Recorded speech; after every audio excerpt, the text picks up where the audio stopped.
El Centro Cultural UNAM Querétaro de la ENES Unidad Juriquilla, en colaboración con la Unidad de Vinculación, Difusión y Divulgación de la UNAM Campus Juriquilla, presenta Panóptico Cultural, un espacio de diálogos y reflexiones en torno a la cultura. Conducen Abel Martínez y Juan Villagrán.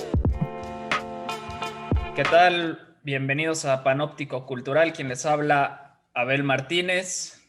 Y Juan Villagrán, ¿qué tal, Abel? ¿Cómo estás? Todo bien, Juan, todo bien por acá, otro Panóptico Cultural. Y el día de hoy estamos con una invitada especial, la doctora Daniela Robles, es investigadora del Laboratorio Internacional de Investigación sobre el Genoma Humano aquí en la UNAM Campus Juriquilla. ¿Cómo estás, Daniela? Hola, buenas noches, muy bien, Abel, muchas gracias, qué gusto. No, el gusto es nuestro. Bien, les platico un poco de Daniela. Daniela cursó la licenciatura en Ciencias Genómicas en el Campus Morelos de la UNAM. Obtuvo su doctorado en el año de 2015 por la Universidad de Cambridge en el Reino Unido, en donde se especializó en la predisposición genética del melanoma. Además, tiene un postdoctorado en el Wellcome Sanger Institute, en donde estudió el perfil somático de este tipo de cáncer. Y bueno, si quieren saber más sobre la doctora Robles, en la descripción les vamos a dejar más sobre su trabajo y al finalizar que nos dé sus redes sociales para que sigan el trabajo de la doctora Robles más de cerca. Juan, si no tienes algo más que agregar, yo creo que empezaremos con la primera pregunta. Y Daniela, te queríamos preguntar, ¿qué estudian las ciencias genómicas para la gente común y corriente como nosotros? No, claro que sí. Pues básicamente es el estudio del genoma, ¿no? Desde diferentes puntos de vista. Entonces, por eso le dicen ciencias genómicas, ¿no? O sea, las ciencias que estudian el genoma. Y puede ser, estas ciencias pueden ser pues varias, ¿no? Por ejemplo, la biología, por supuesto, estudiando la composición del genoma en los seres vivos. Puede ser también las ciencias computacionales, la bioinformática, la manera en la que nosotros estudiamos, por ejemplo, las secuencias que tienen estos genomas y tratamos de identificar, por ejemplo, cambios que están asociados a algunas enfermedades. Puede ser la bioquímica, por ejemplo, para estudiar las interacciones que tienen algunos otros componentes en la célula con el genoma, ¿no? Y cómo se prenden y se apagan distintos genes, ¿no? Entonces, el conjunto de estas ciencias, que son varias puntos de vista de cómo estudiar el genoma, pues es lo que conoceríamos como ciencias genómicas, básicamente. O sea, en pocas palabras, estudian los genes del ser humano. Sí, o de cualquier cosa. Realmente las ciencias genómicas también pueden ser aplicados, por ejemplo, a plantas, para estudiar, por ejemplo, cómo hacer a las plantas más resistentes a ciertas plagas o que tengan, no sé, el arroz que tenga más vitaminas, por ejemplo, una cosa así. Animales, mejoramiento genético de razas para producción de diferentes productos animales, ¿no? Por ejemplo, entonces realmente el genoma de lo que sea. Ok, pero no necesariamente tiene que ser un ser vivo, ¿o sí? Pues sí, porque, Claro. bueno, ok, puede ser algo que estuvo vivo antes, ¿no? Okay. Pero bueno, tiene para que tenga un genoma, ¿no? O sea, que estuvo vivo, pero si ya no está vivo, también lo pueden estudiar. De hecho, la paleogenómica, por ejemplo, es un área muy interesante que es como una fusión también con la arqueología, ¿no? Y estudia el pasado de migraciones de fósiles, por ejemplo, seres vivos, cómo llegaron a ciertos lugares, ¿no? Y eso ya es historia antigua, pero entonces ya no está vivo, ¿no? Pero estuvo vivo en algún momento. Entonces sí, puede no estar vivo ahora. Está interesante este sufijo de la paleogenómica, porque ya hace mucho, bueno, el sufijo paleo, porque hace mucho quedó en desuso todo este prefijo de prehistoria. Eso como que no daba sentido y bueno, ahora que se aplique o lo que lo apliquen también en las ciencias genómicas está interesante. ¿Qué opinas, Juan? Sí, hay muchos. Bueno, perdón. Muchas áreas. No, Adelante. muchas áreas, nada más para decir, de muchas áreas se puede aplicar, sí. Oye, Daniel, en algún momento, muy recientemente, hubo un boom de los jóvenes por estudiar las ciencias genómicas. ¿Ya llegó a su clímax o todavía hay un gran interés por los jóvenes en el estudio de las ciencias genómicas? ¿O ya no hay tanto campo para que los jóvenes se desarrollen ahí? ¿Qué pasa actualmente con eso? Yo creería que sigue habiendo interés. ¿Interés? La verdad no sabría si igual que al principio, eso sí no lo sé, pero yo creería que sí porque se están abriendo muchas nuevas campos y hay muchas nuevas industrias, ¿no? Donde puede trabajar la gente que se gradúa. No solamente en investigación, que estamos nosotros, por ejemplo, en la UNAM, en un laboratorio, también hay industria farmacéutica, por ejemplo, en el área de medicina. Están todas las industrias estas de precisamente de mejoramiento de cepas, de diferentes cosas para producción industrial, por ejemplo, de insulina o cosas de estas. También hay área, hay hasta área en bioética, por ejemplo, con estos últimos experimentos, no sé si escucharon, bueno, desde hace un par de años, en el 2018, finales, que salió el reporte de las primeras gemelas que fueron humanas, que fueron modificadas genéticamente y fue algo que no era ético o no pasó los lineamientos éticos y entonces empezó mucha legislación, ¿no? De este tipo. Entonces necesitan gente pues que esté entrenada en esa área y en bioética también para hacer estas leyes, ¿no? Entonces hay campo de trabajo en legislación, en patentes, por ejemplo, qué se puede patentar, qué no se puede patentar. Hubo compañías que trataban de patentar hasta un gen, ¿no? Es como, no puedes patentar eso, ¿no? Pero casi lo logran y entonces necesitan, ya sabes, gente que sepa estas cosas para Legislar legislar. eso, Entonces, ¿no? Uh-huh. creo que hay demasiado campo, ¿no? Y cada vez se abre nuevo. Por ejemplo, esto que les decía de las leyes, pues es más reciente, ¿no? Las aseguradoras, por ejemplo, legal o no es legal que sepan tu historia genética o que sepan, ¿no? Es todo ese tipo de cosas, yo creo que se sigue abriendo, son preguntas nuevas donde la gente que estudia esta área puede también, no solamente lo tradicional, ¿no? Que hablábamos ahorita de medicina, agricultura, ganadería, sino también en todas estas nuevas áreas que requieren esta formación, Y en el área pues forense también, ¿no? forense también para identificar, por supuesto, restos paleo, lo que hablamos también, arqueología, o sea, creo que hay muchas áreas en las que se puede aplicar y cada vez es más amplio, yo creería, el espectro de campos en los que se puede aplicar la genómica. Entonces, yo no tengo datos realmente fuertes sobre eso, pero yo creería que el interés, si no se ha mantenido, quizás está aumentado, ¿no? Porque pues sí, se abre más campo de trabajo, yo Oye, creería también. Daniela, y por ejemplo, bueno, ahora me llama la atención que habla Juan al respecto de esto de que si hubo un boom o no, pero ¿qué es lo que, por ejemplo, a ti te llamó la atención de estudiar ciencias genómicas? Porque no es una carrera, supongamos, convencional, ¿no? Que el grueso de la población en México podría elegir. Es decir, pues, tú quieres ser abogado, bueno, supongo, hay mucha gente que quiere ser abogados, administradores, contadores, pero poca gente quisiera ser científico del genoma, ¿no? ¿No?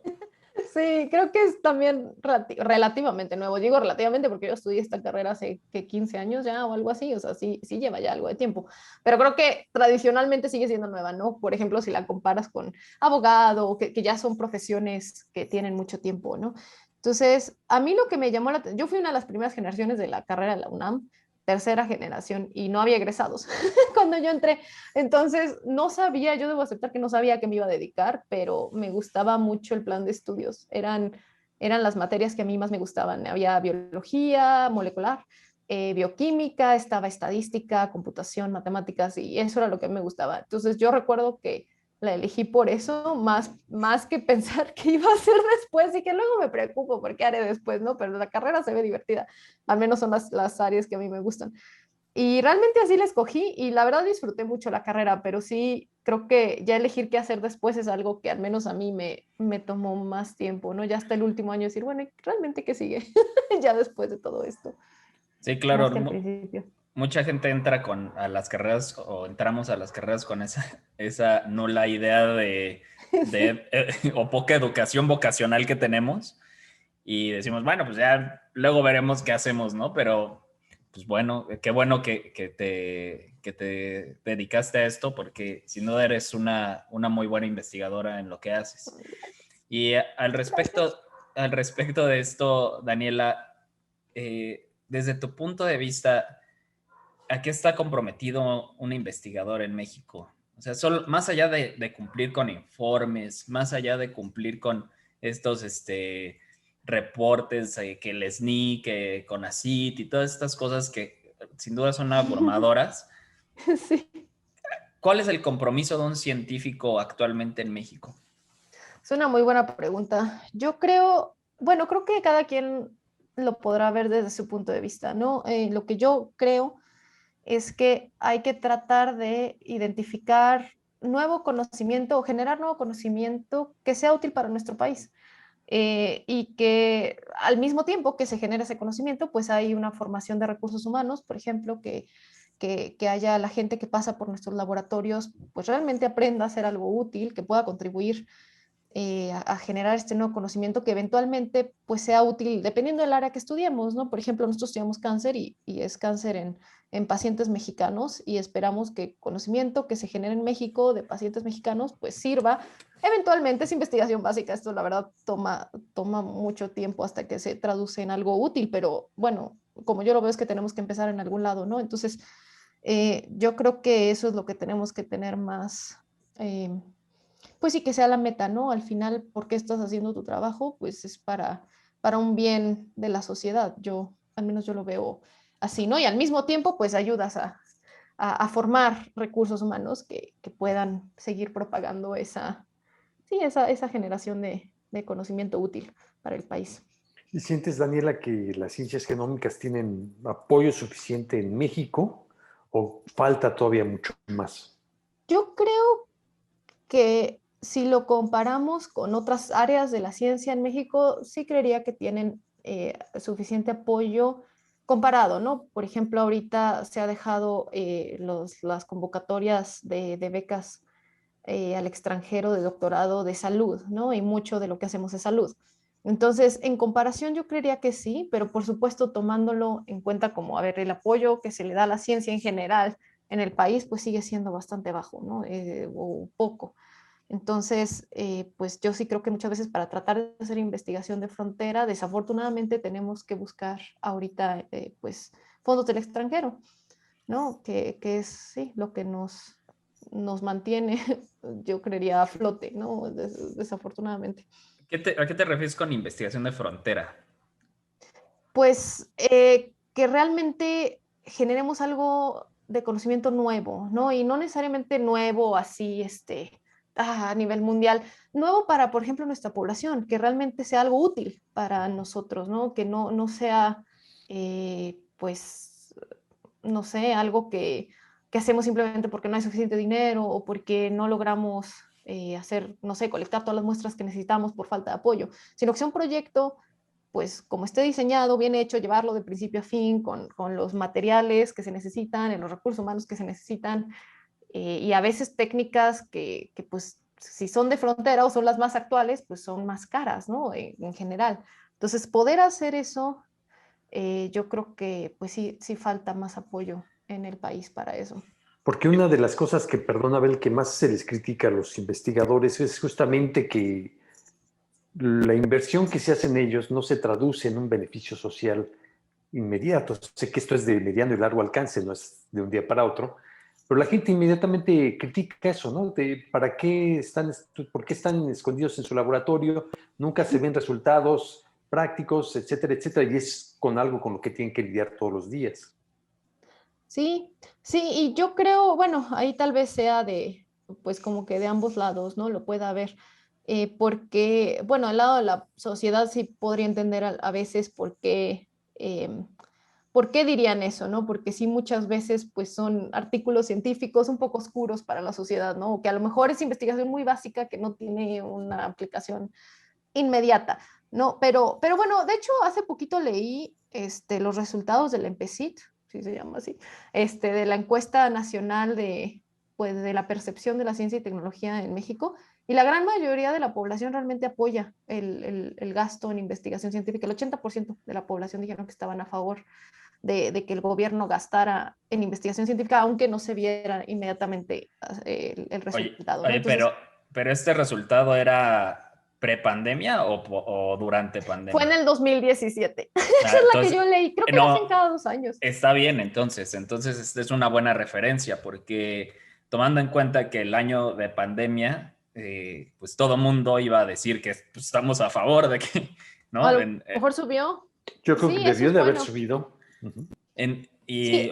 o sea, en el último año, perdón, Daniela, yo creo que las personas más famosas en el mundo fueron científicos en cada país, ¿no? Sí, sí, sí, y por esa parte me da gusto, ¿no? Que también se refleje lo que a veces tratamos de hacer como gremio, ¿no? De científicos, porque la otra parte de la pregunta de Juan era, bueno, acerca de esos comentarios, o sea, sí puedo ver porque la población opinaría eso del gremio científico, pero de este lado, pues muchas veces tenemos intenciones de hacer algo, ¿no? Pero no, a veces no hay el apoyo suficiente o empiezas un proyecto y no lo puedes continuar porque pues faltan A mí me recursos, parece que faltan... más bien va más como una percepción de no saber comunicar lo que están haciendo los científicos, porque de También, pronto están como en un nicho intocable y no se les puede distraer y no, ellos no tampoco pueden bajar a eso es explicar lo que cierto. están haciendo. Falta muchísimo, estoy de acuerdo. Exactamente, más Muchísima que, comunicación. porque si la gente supiera esas cosas,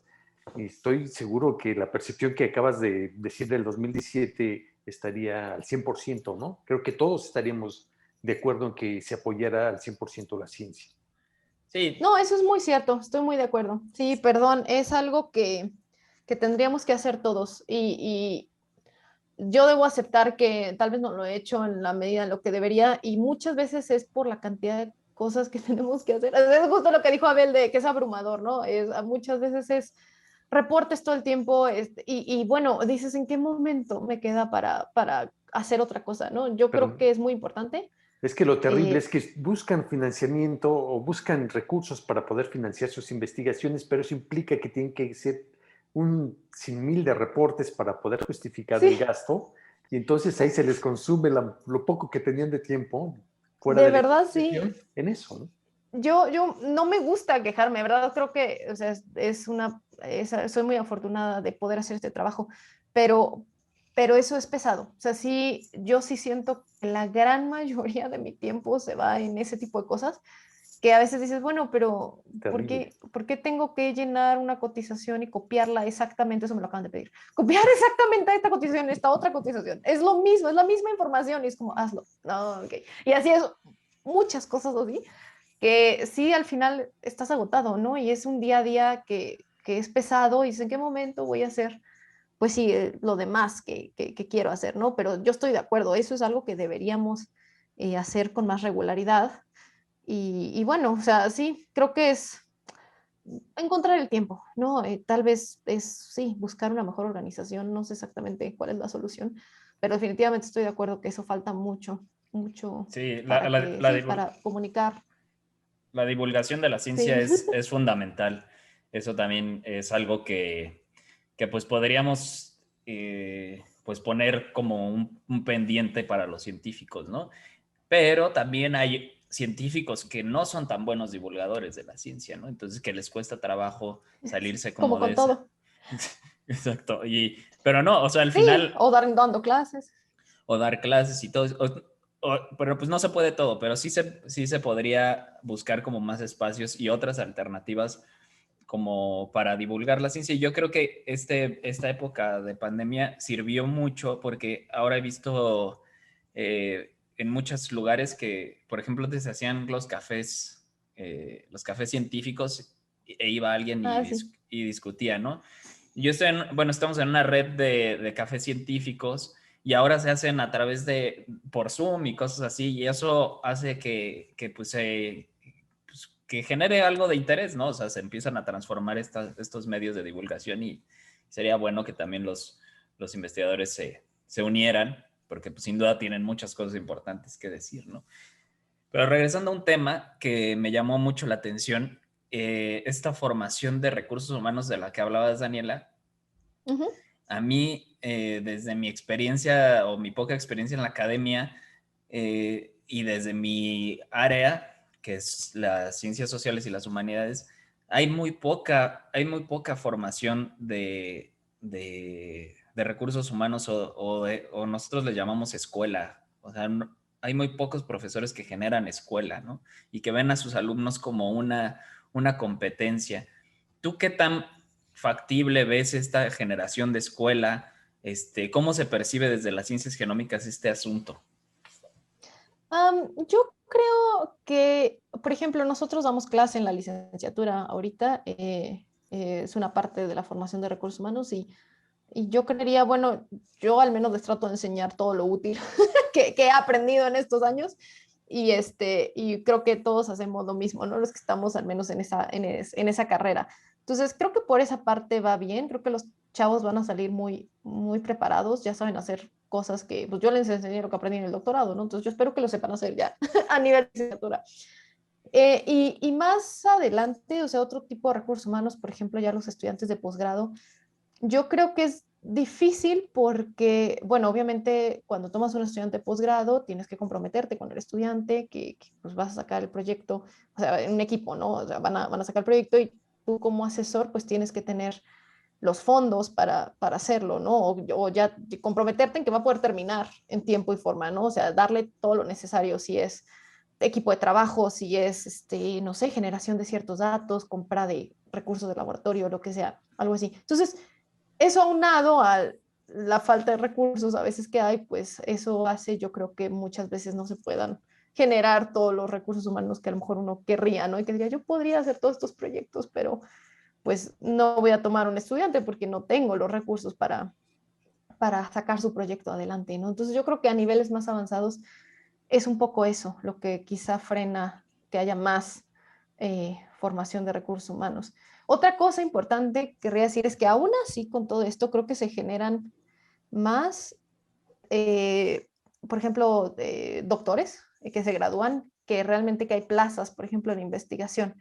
¿No? Entonces, aún así es otro problema de, bueno, ¿por qué sigue? ¿No? Deberíamos de poder recibirlos y darles trabajo como, bueno, tal vez no a todos como investigadores, pues hay muchos campos en los que se pueden enfocar, pero aún así siento que hay pues una escasez, ¿no? En el siguiente nivel y eso tampoco ayuda a que, ¿no? Se formen los recursos y dices, bueno, sí, y luego, para qué haces el doctorado si no vas a poder trabajar a lo mejor en lo que tú quieres? O es muy difícil encontrar una de estas plazas, ¿no? Entonces, ahí hay un problema pues sí, un poco más estructural, más grande, yo creería.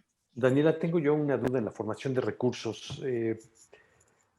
Los investigadores están comprometidos a formar recursos, a dar clases, etcétera, Ujú. etcétera, pero no todos los investigadores tienen la capacidad de transmitir su conocimiento.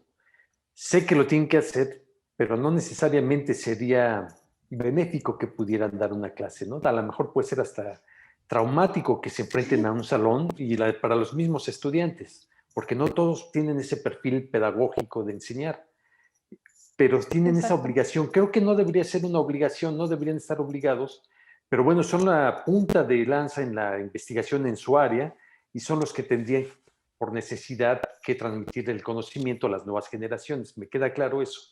Por eso es la formación de recursos y por eso de alguna manera es el compromiso, pero ahí entre la necesidad de dar clases y la facilidad pedagógica de transmitir el conocimiento, hay un hueco tremendo y no necesariamente armónico.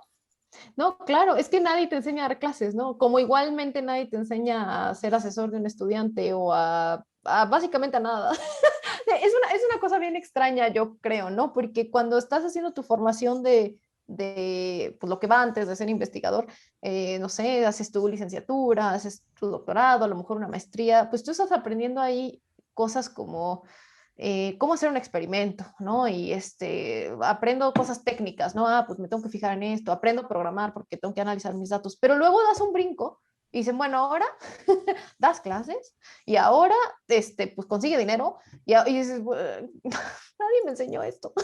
Entonces, sí siento que hay ahí pues, exactamente para dar clases, pero para muchas otras cosas también, ¿no? O sea, cómo eso, ¿no? Cómo pedir recursos, cómo ¿Crees que eh, tendría que ser parte de la formación de los profesionales, unas materias en cómo conseguir recursos, en cómo dar clases para que llegaran de alguna manera un poco preparados? Yo creo que opcionales también, porque hay gente que no quiere hacer eso después, ¿no? Y ellos, ¿por qué tomarían esas clases? O sea, por ejemplo, yo tengo un estudiante ahorita de doctorado que lo que él quiere hacer cuando se gradúe es dar clases. O sea, él es muy bueno dando clases. Pero entonces, ¿para qué le enseñaríamos a bajar fondos si pues, él no quiere hacer eso, ¿no? Entonces, yo creería que a lo mejor si fuera algo optativo, pues sí sería muy útil, porque yo, por ejemplo, para mí sí fue un poco un shock. Así de, ahora tengo que hacer qué. Yo puedo programar, a mí, ¿por qué me van a poner a hacer estas cosas, no? ¿Y cómo las hago? ¿Y quién me enseñó? Entonces, pues creo que va también derivado de eso, ¿no? Que es un poco una desconexión de lo que te has formado y luego lo que te pueden hacer, y en eso incluye dar clases, y muchas veces no hemos dado clases antes, ¿no? Entonces, pues sí, o sea, sí falta. No sabría, a lo mejor clases optativas de todas esas otras cosas ayudaría, pero a lo mejor no es tan fácil, no lo sé. Sí, algo de pedagogía sería bueno que se tuviera, yo creo que también en las licenciaturas. Pero siempre es bueno que también les enseñen a bajar fondos, ¿eh? En algún momento seas maestro o no, siempre es importante, Sí, tal vez. siempre es importante el recurso. Eh, Daniela, te quiero preguntar algo ya que estamos tocando el tema de los recursos.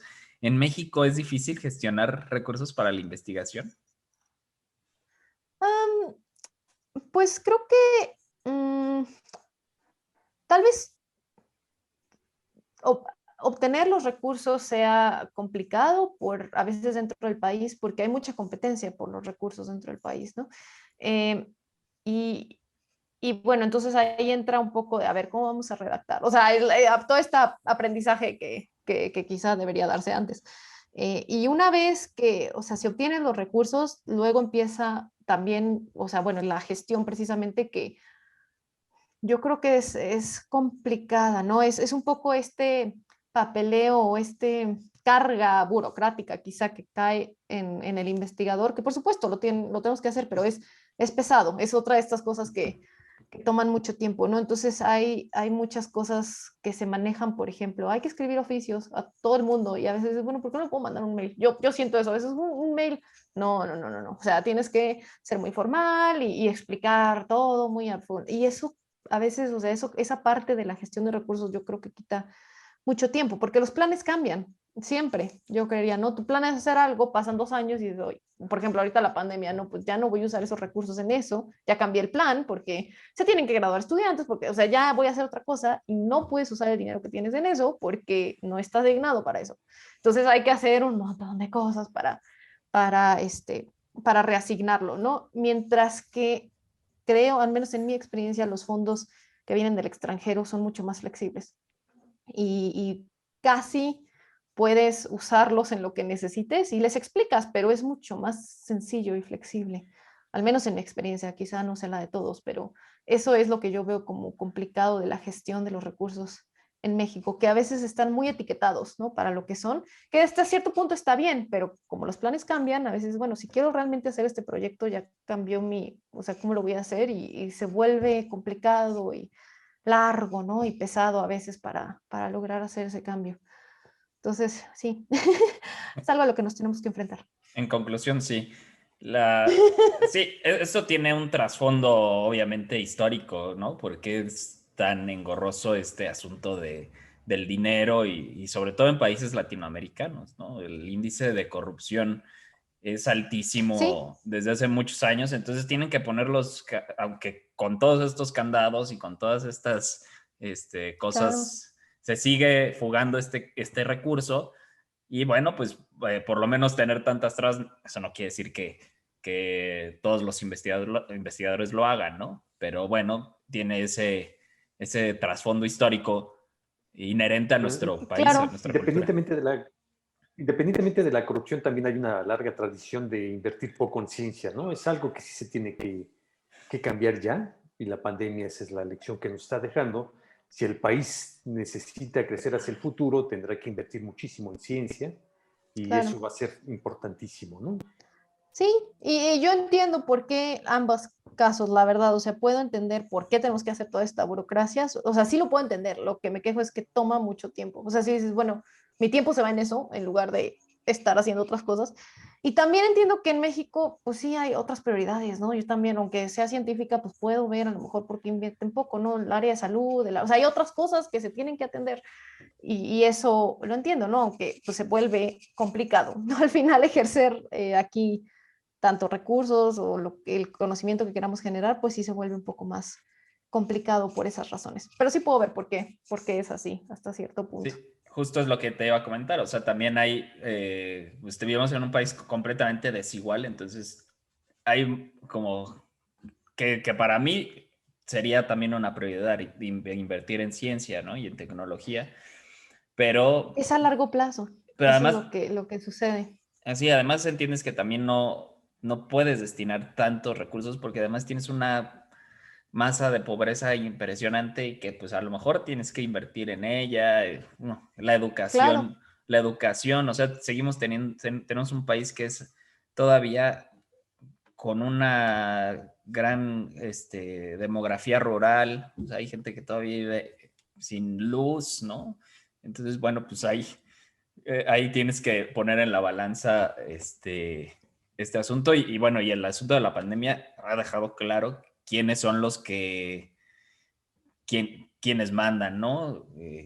Ahí están las grandes potencias que sacan su vacuna en un año, pero es porque también han claro. dedicado mucho tiempo, muchos años, muchos recursos en la ciencia, ¿no? Sí, sí, o sea, hay países que invierten casi el 4% de su Producto Interno Bruto en ciencia, y aquí en México estamos alrededor del 0.5%.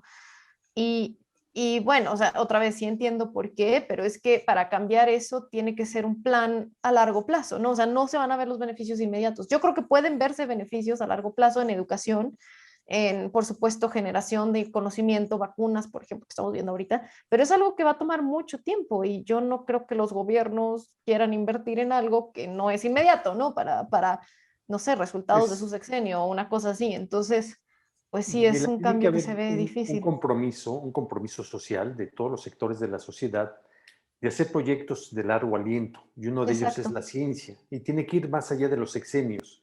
No tiene que ver con partidos políticos ni con proyectos políticos de 6 años. Tiene que ser un proyecto de 30, 60, 100 años, Exacto. que todos estén comprometidos a llevar una columna vertebral para que no se modifique la esencia, aunque si en el camino se tengan que modificar algunas aristas, pero no la esencia de la columna, para que realmente podamos proyectar algo en serio. Pero ese es un compromiso de todos los sectores sociales, no tiene que ver con sexenios administrativos, porque eso es siempre borrar, borrón y cuenta nueva, y eso es totalmente absurdo. Claro, pero el problema sí es ese, ¿no? Que nos cambian mucho con los gobiernos cambiantes, cambia pues todo. Ahorita cómo están las cosas en el SNI, que están haciendo muchos cambios Justo por eso con esto los... se debería de legislar en la Cámara de Diputados y la de Senadores, obviamente con los sectores, en este caso el sector científico de México, hacer un proyecto que no tenga que ver con la administración actual, sino que tenga que ver con las necesidades del país en crecimiento, un proyecto de desarrollo del país, y todos comprometidos a trabajar en eso y que esto no se toque, porque como estamos comentando, si el sexenio actual ve la política científica de este lado y el que sigue lo ve del otro lado, entonces no se puede concretar nada, Exacto. básicamente. Sí, ese es el problema yo creo que tenemos ahorita, ¿no?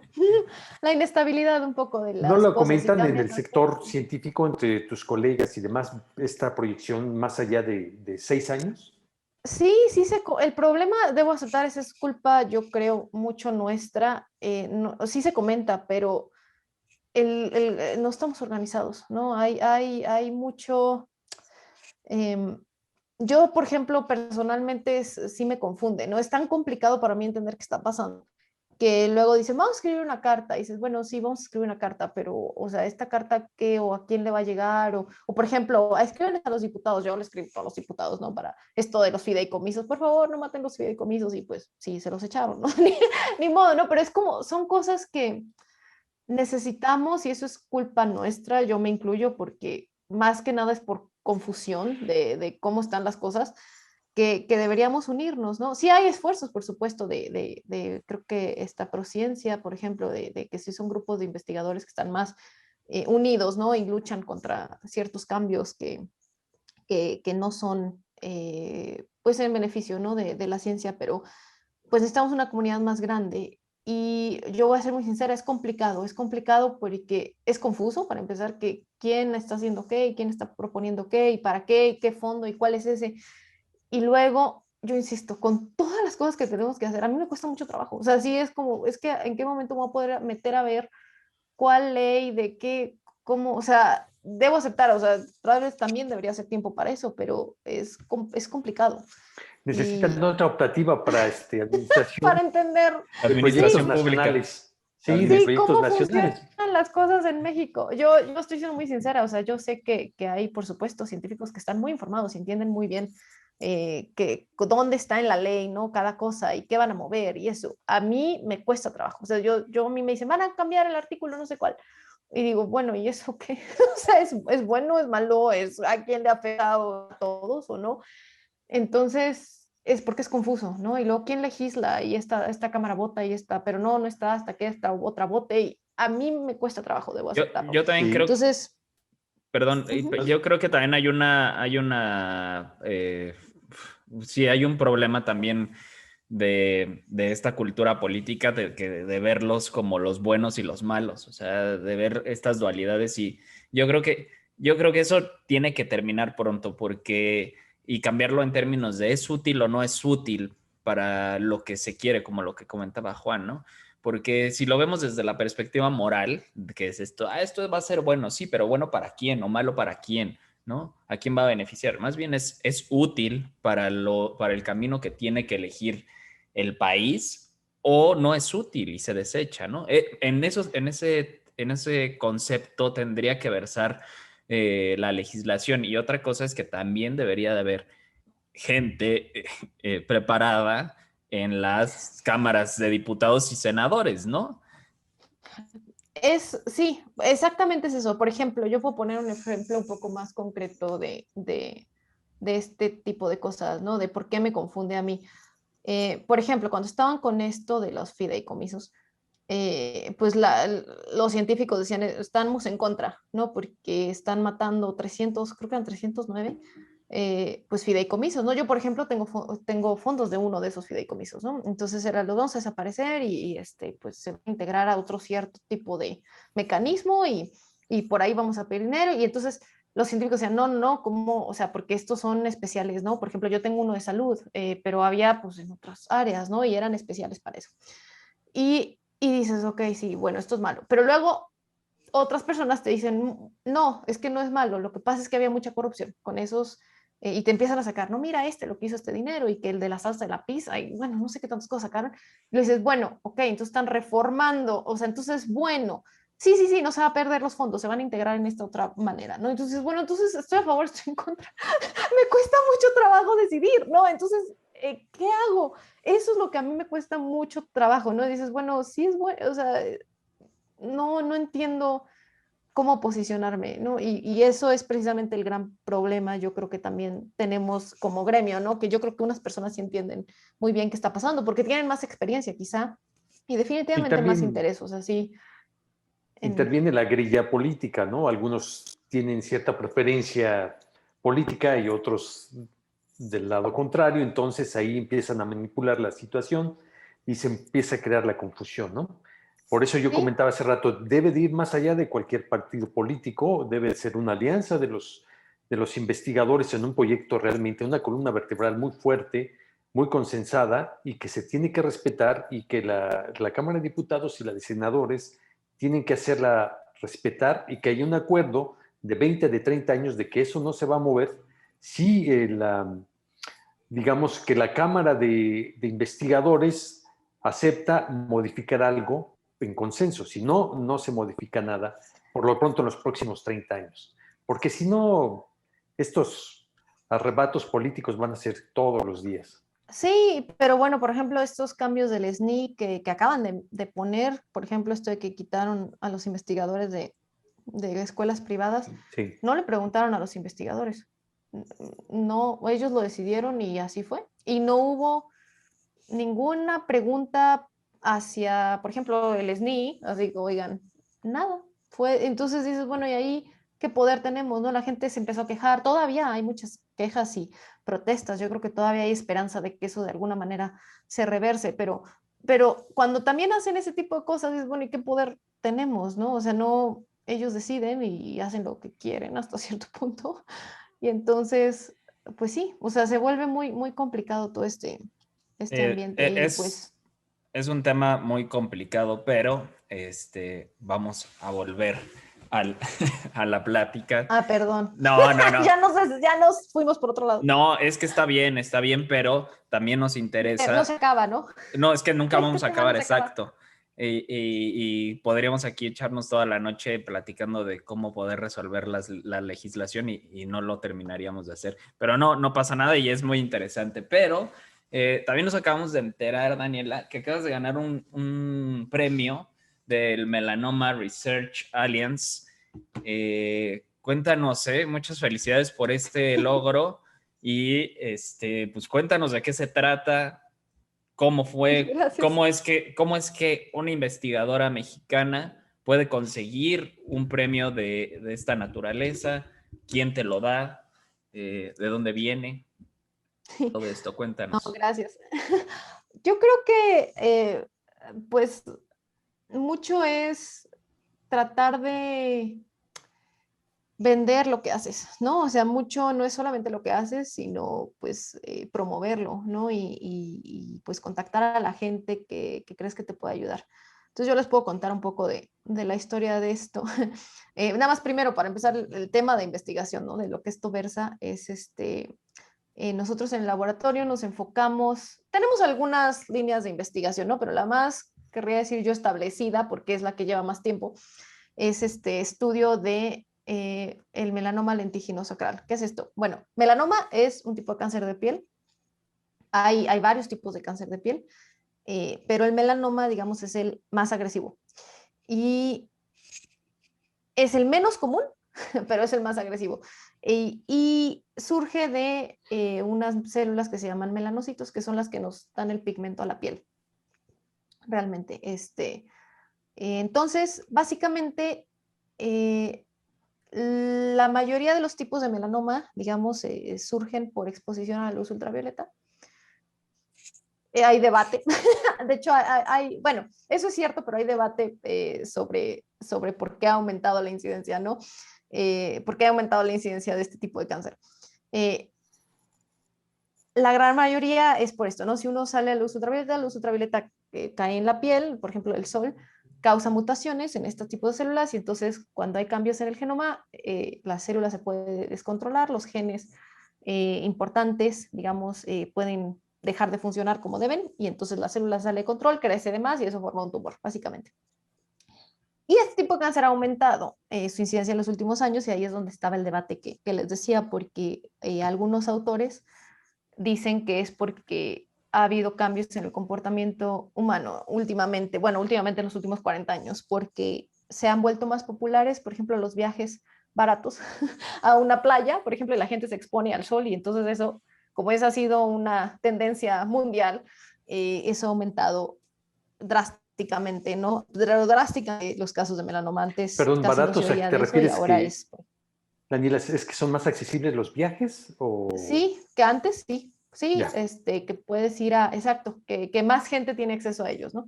Y entonces van a playas y, o sea, eso es como un fenómeno mundial, ¿no? Es lo que se ha estudiado, que últimamente, eso es interesante, tiene también rasgos históricos, porque muy antes, por ejemplo, tener piel blanca era asociado a ser de la clase alta, ¿no? Porque no tenías que trabajar afuera ni nada de esto, pero luego esto se fue cambiando y entonces tener piel bronceada se volvió a ser más de la clase alta porque podía salir y tener vacaciones, ¿no? Entonces, es todo un estudio ahí interesante social de por qué la gente cambió su comportamiento y ahora buscaba en los últimos 40 años o algo así, pues salir, ¿no? Y pues asolearse y con eso viene el incremento en este tipo de cáncer. Pero hay gente que dice que eso tiene algo de cierto, pero no es la única verdad, sino que pues ahora la gente, como el melanoma se puede ver en la piel generalmente porque es pigmentado, pues la gente se extrae, digamos, cualquier pequeña lesión que tenga y entonces, como eso también se ha vuelto mucho más común, pues entonces se diagnostica más el melanoma, pero pues son lesiones que a lo mejor no hubieran progresado, ¿no? Entonces, una combinación de esas dos cosas Por ha hecho ejemplo, que aumente mucho. los lunares, ¿te refieres a este cambio de pigmento? Es un...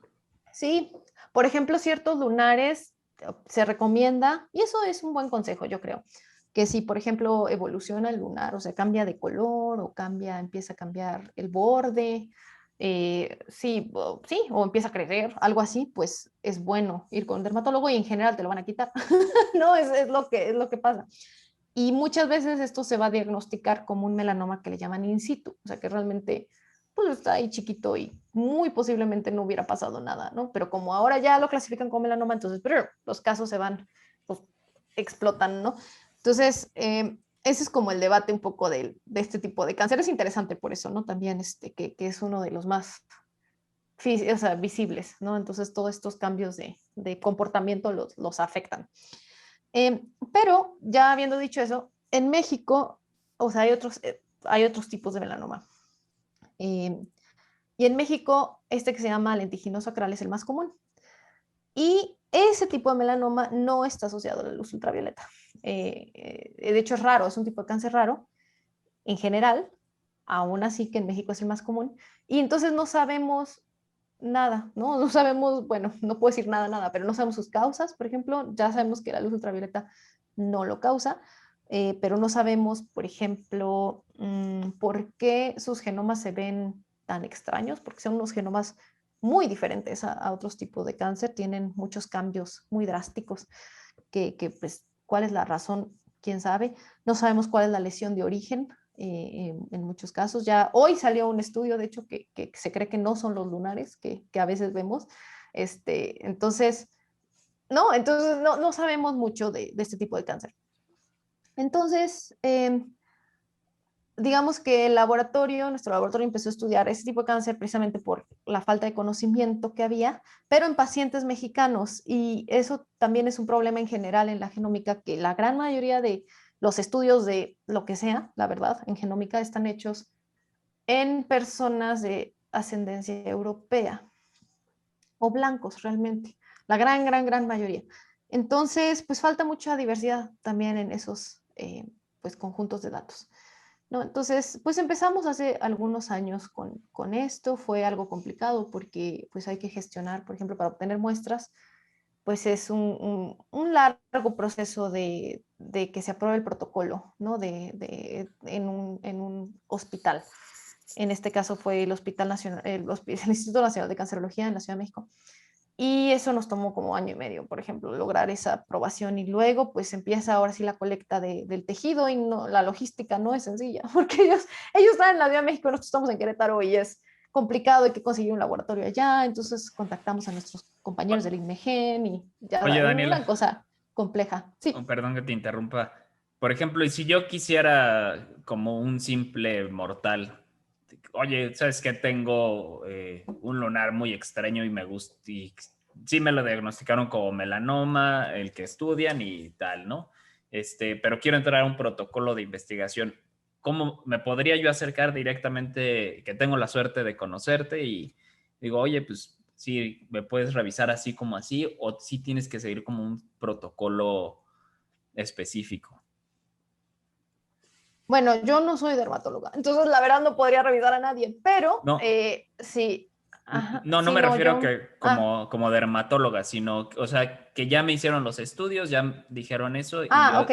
y yo quiero ser voluntario en pro de la ciencia y decir, oye, a ver, tómame una muestra a mí, si se puede así o si tiene que pasar. Pues tiene que pasar es que cada paciente que entra al protocolo tiene que firmar el consentimiento informado y el consentimiento no se lo puedo dar yo.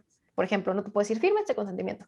Tiene que estar, como está, por ejemplo, el hospital ya tenemos otro hospital también, pero bueno, digamos el Instituto Nacional de Cancerología, pues ahí están, como el protocolo está ahí, los médicos responsables de ese protocolo están ahí.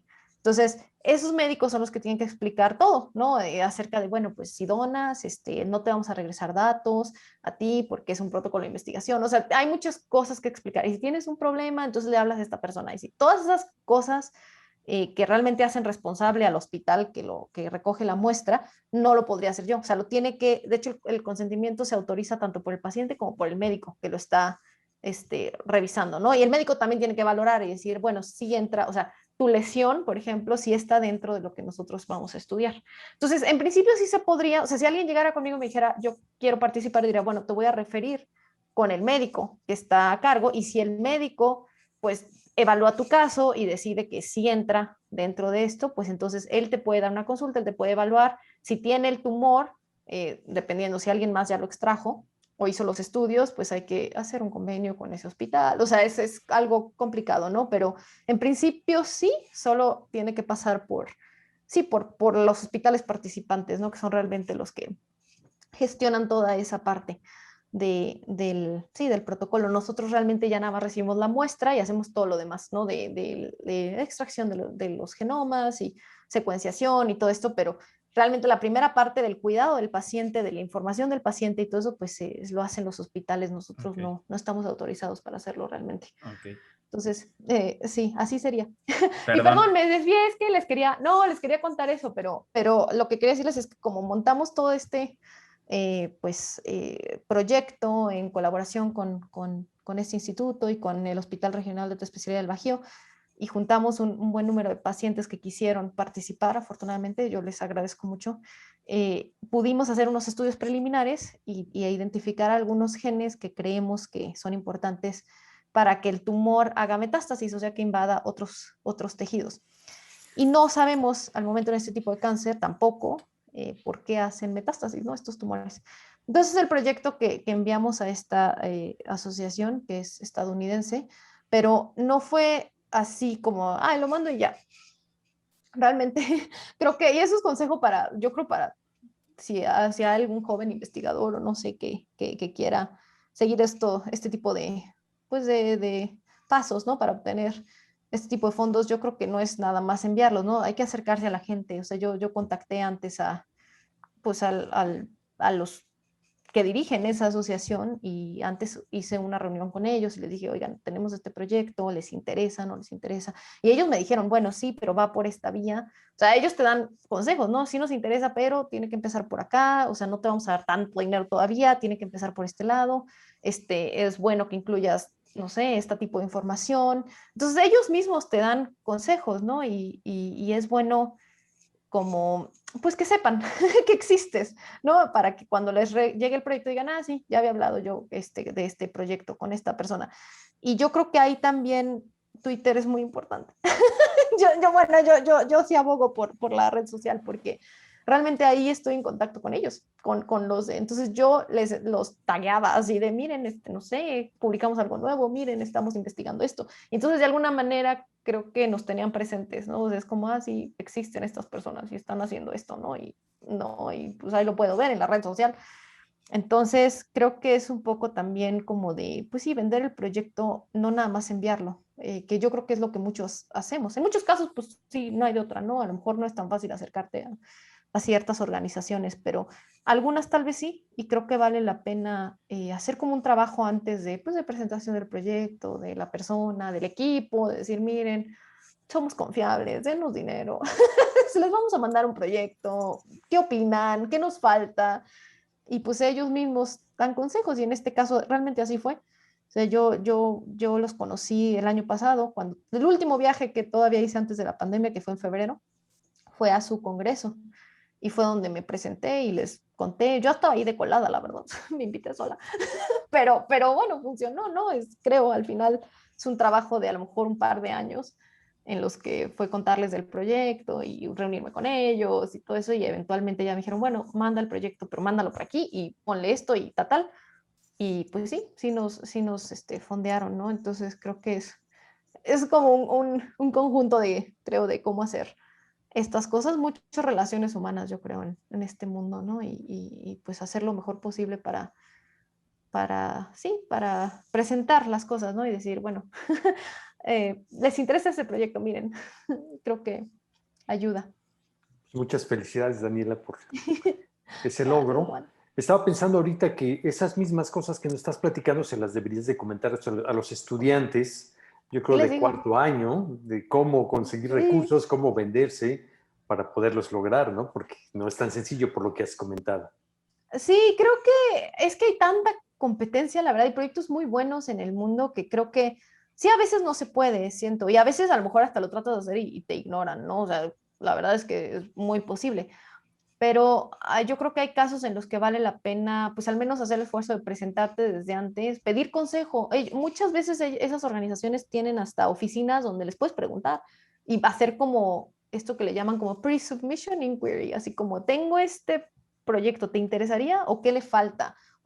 Y te aconsejan, ¿no? Y creo que muchas veces no usamos eso. Y es útil, ¿no? A lo mejor toma más tiempo porque tienes que preparar el proyecto como ellos pues te aconsejen y te digan, y oye, te falta esta persona en tu equipo o no sé, este tipo de experimentos o algo, pero al final creo que ayuda porque pues ya estás casi seguro que les va a gustar el proyecto, ¿no? Que les mandaste. Entonces, pues a lo mejor es el consejo que yo les podría dar. Y obviamente Eh, este recurso se destina completamente al proyecto y al avance sí, de esta investigación, exacto. ¿no? Sí, completamente. Nos va a servir para una beca postdoctoral, para la persona que esté a cargo del, porque alguien lo tiene que hacer. No, ese es el punto, ¿no? Entonces, mucho es eso y otro es para, pues, para hacer ya el experimento, ¿no? Que lo que queremos hacer es identificar cuáles de estos genes candidatos que les contaba, pues realmente promueven pues la La metástasis, ¿no? De metástasis. los tumores. Entonces, son unos experimentos en ratones para ver, sí, o sea, vamos a activar estos genes en células de tumor y ver cuáles realmente logran hacer metástasis en un organismo, ¿no? Pues ese tipo de proyecto pues toma tiempo. Muchas de estas cosas toman tiempo, entonces necesitan una persona a cargo, ¿no? Entonces al final, pues así, así, Eso así te está quería preguntar, planteado. Daniela, ¿tú te comprometes con los que te dieron el recurso en 3 años, te presento resultados, en 2 años, en un año? ¿Cómo es eso? Sí, en general sí, pues les dices, ellos te piden generalmente es cada año, pues un reporte de avances, ¿no? Muchas veces entienden si las cosas se retrasan, o sea, tampoco es súper duro, ¿no? Si no lograste la meta ese año, pues en general les puedes pedir tiempo. O sea, a mí me ha pasado, bueno, con la pandemia todavía más, pero sí me ha pasado que digo, es que, no sé, cosas imprevistas, no llegamos al objetivo y les dices, mucho se maneja lo que se llama un no cost extension, así se llama, entonces les dices, no me vas a dar más dinero, pero dame más tiempo, ¿no? Dame, por ejemplo, otro año para que yo pueda terminar este proyecto. Y creo que eso es común, o sea, sí es relativamente, creo que muchas veces pasan cosas inesperadas y pides un poquito más de tiempo, pero en general sí les tienes que estar reportando generalmente cada año qué estás haciendo y si sale un paper o si sale algo, ¿no? De la investigación. Entonces, sí te comprometes también con ellos a darles resultados, aunque el tiempo siento que puede ser, si surgen imprevistos, puede ser flexible.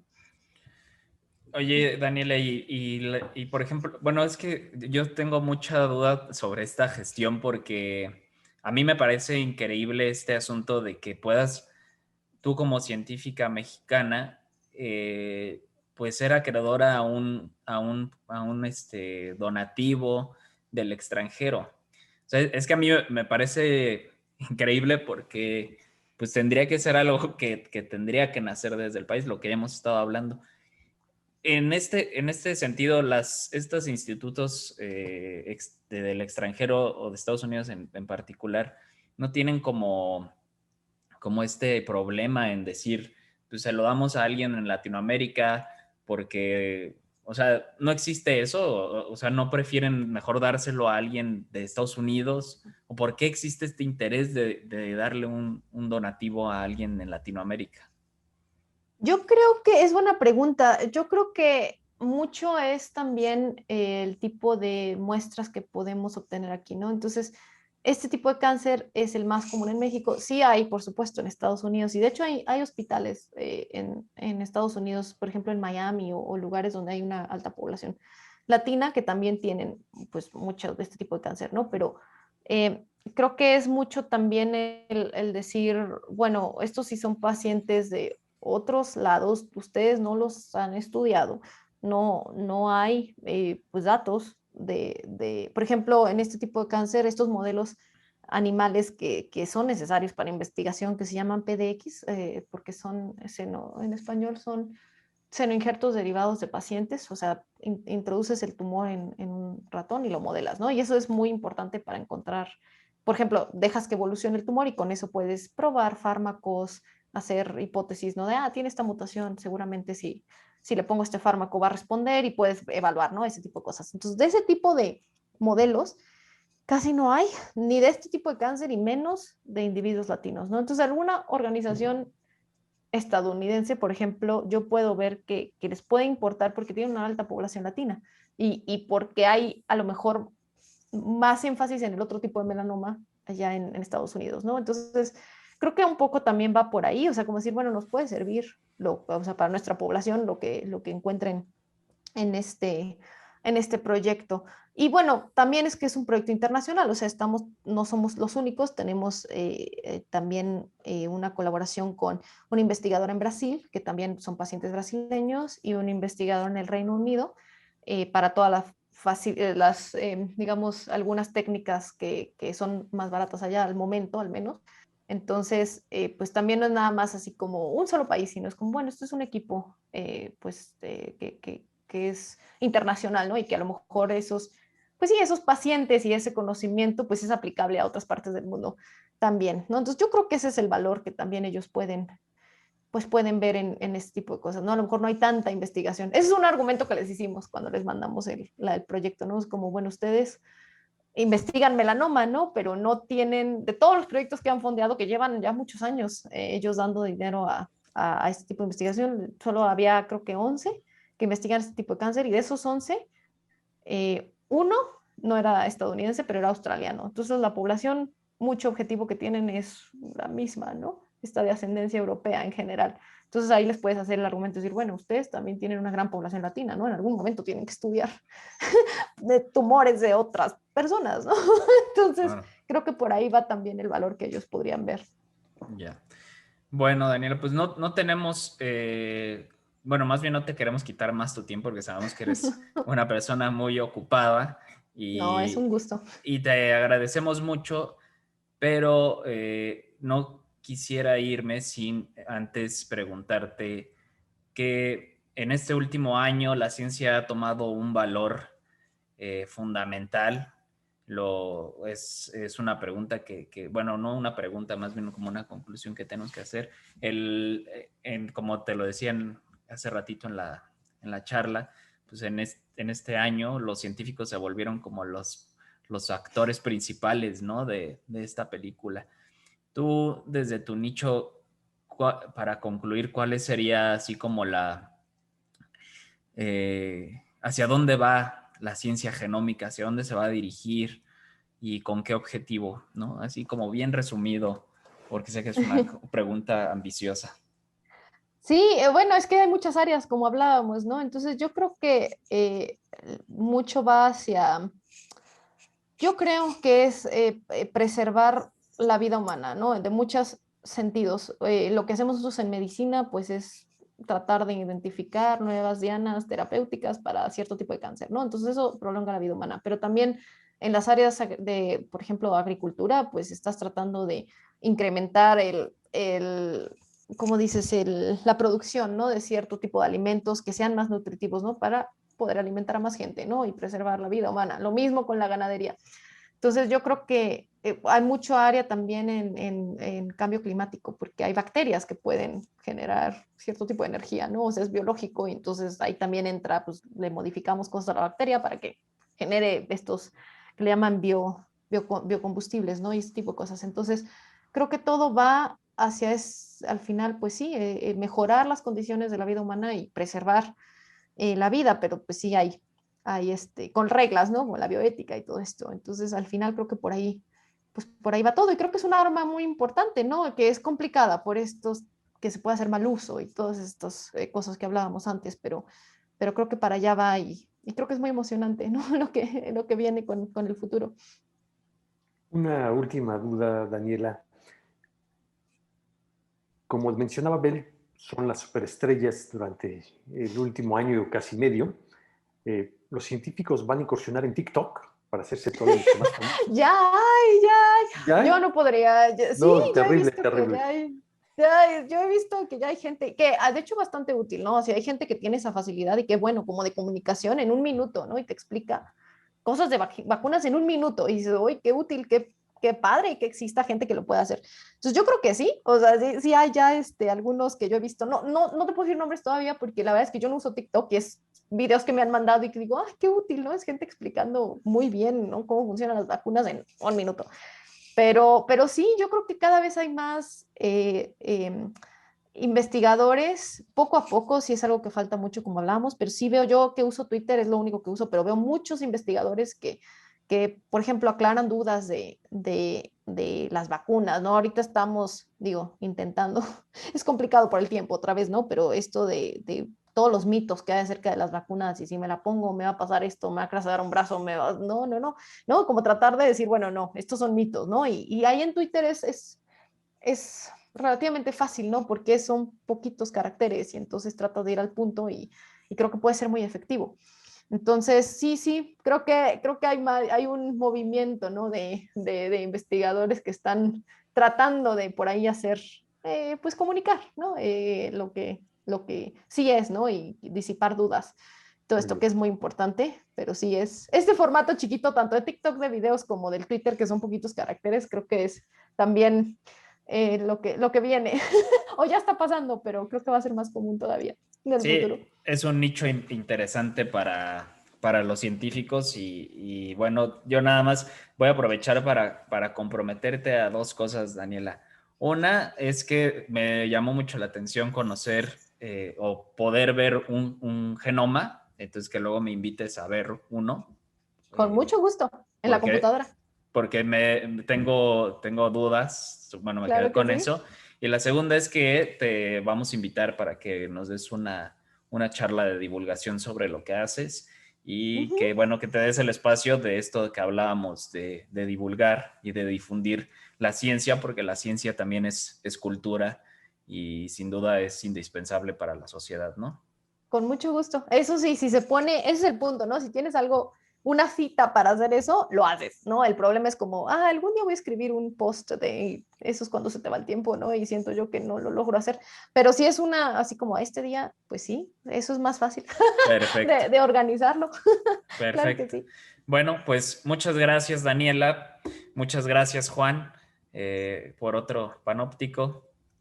Gracias, Muchas Daniela. gracias. Un Ha placer sido un platicar placer, contigo. de verdad, igualmente, y pues nos veremos pronto para estas otras actividades. Esperamos que te la hayas pasado muy bien y si tienes a alguien conocido que quieras recomendar para platicar en el panóptico, con mucho gusto aquí lo aceptamos. Nos vemos en la próxima. Hasta luego.